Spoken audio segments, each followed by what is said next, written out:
La rémunération des députés a varié depuis des années, mais en 2019, c'est acté. 7 239,91 € bruts par mois. Précis, n'est-ce pas ? Cette somme est répartie entre indemnités parlementaires de base, indemnités de résidence et indemnités de fonction.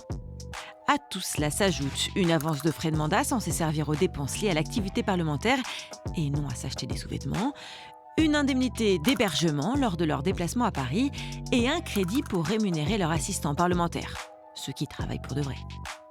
Le tout pour la modique somme de 17 154 € bruts mensuels.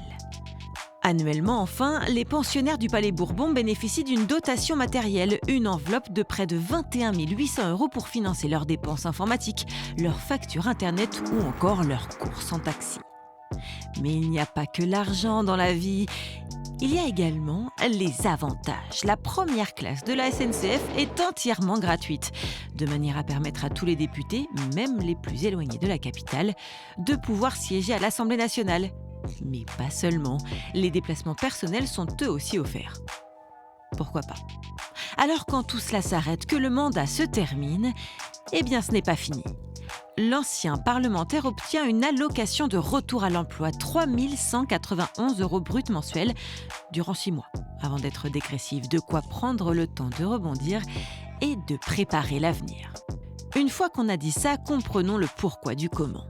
Un député est rémunéré depuis 1848, la proclamation du suffrage universel, car avant, la députation était réservée aux plus aisés qui vivaient de leur rente. Pas très égalitaire tout ça. C'est donc une manière de permettre à tous de participer à la vie politique démocratique.